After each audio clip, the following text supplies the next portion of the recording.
Au tout début 2025, le philosophe Luc Ferry publie un ouvrage intitulé IA, grand remplacement ou complémentarité. Dans les dernières parties de ce livre, il cite à un moment donné le propos suivant d'un philosophe des sciences contemporain britannique qui s'appelle Arthur E. Miller. Voici le texte de Arthur E. Miller. Enlevez le capot d'un ordinateur, vous verrez un réseau de câbles et de transistors. Enlevez le capot de notre cerveau, notre boîte crânienne, et vous verrez une masse de veines et de nerfs. Nous sommes des machines biologiques. Et les machines artificielles sont déjà capables de résoudre des problèmes de la même manière que les humains.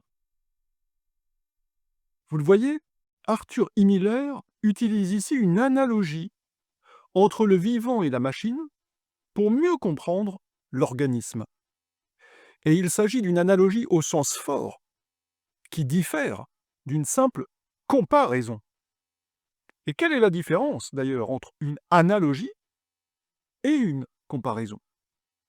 Dans une comparaison, on rapproche deux choses différentes sur la base d'un critère qui est arbitraire, et l'objectif, c'est de faire ressortir un point commun qui, le plus souvent, est imagé, poétique. Par exemple, je peux dire qu'une personne est grande et mince comme un haricot, ou qu'un enfant est sage comme une image. Vous le voyez ici, on cherche surtout à évoquer une ressemblance, sans prétendre évidemment qu'il existe un lien réel ou une relation profonde entre les deux éléments comparés. C'est juste une figure de style. Si je dis Jean est mince comme un haricot, c'est donc une comparaison. Et si je dis A est un haricot, c'est une métaphore. En revanche, dans une analogie, un des termes sert à révéler une fonction, une structure ou un mécanisme réellement commun à l'autre. L'analogie propose un rapprochement qu'on appelle dans le jargon philosophique ontologique, c'est-à-dire cette fois-ci qu'on affirme qu'il y a vraiment réellement une correspondance, et pas seulement une simple ressemblance. Par exemple, si je dis le cœur est comme une pompe qui fait circuler le sang, cela ne se limite pas à une image poétique. J'exprime au contraire ici une similitude fonctionnelle entre les deux. Si je dis cette fois-ci que le cœur est une pompe, ce n'est pas une métaphore, car l'argument prétend identifier cette fois-ci les deux, le cœur et la pompe, avec la pompe. C'est précisément ce que fait Arthur E. Miller dans son texte. Il met en parallèle finalement deux types de machines. L'une qui est composée d'éléments organiques et l'autre de composants électroniques. Donc le vivant serait une machine, ou plutôt il pourrait être compris comme une machine. D'un côté, on trouve des gènes, des cellules, des neurones, et de l'autre, des microprocesseurs, des CPU, des GPU. Dans l'organisme, comme dans l'ordinateur, il y a des câbles ou des connexions qui permettent la circulation d'informations. Les composants sont reliés entre eux pour fonctionner de manière coordonnée. Par exemple, les transistors, au cœur des circuits électroniques, sont des interrupteurs qui laissent passer ou pas l'électricité. Ils sont soit allumés, soit éteints, on-off.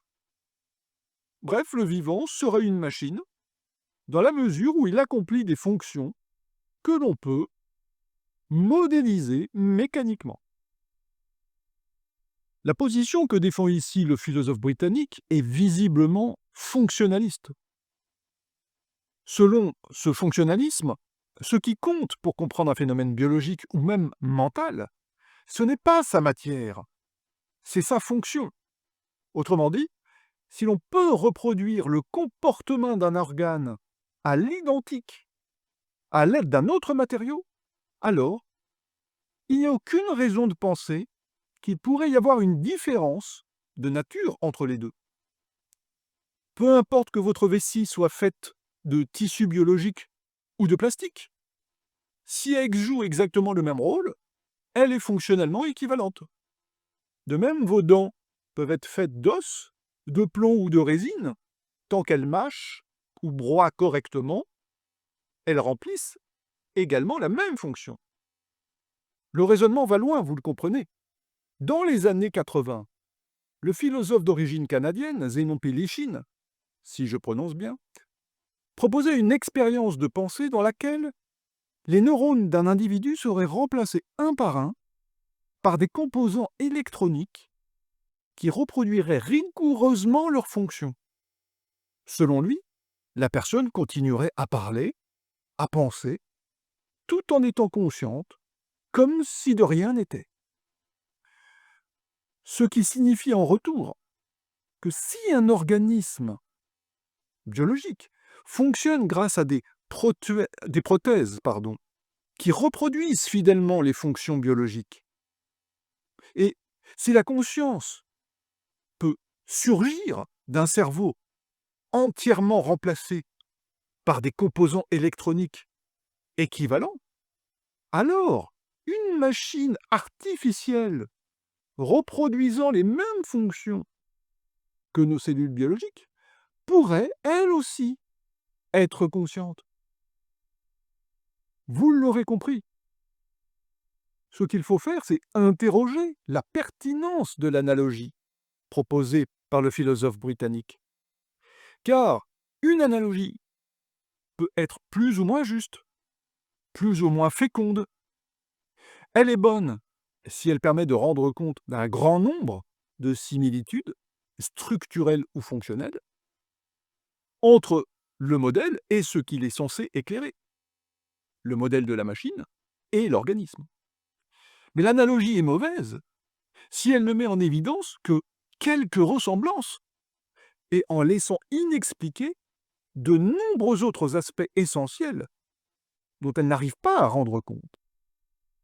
Alors, quels sont les arguments en défaveur de cette analogie? Peut-on vraiment considérer que le modèle de la machine rende compte du vivant? Il existe plusieurs arguments et les vidéos suivantes seront l'occasion d'explorer diverses pistes de recherche pour le démontrer.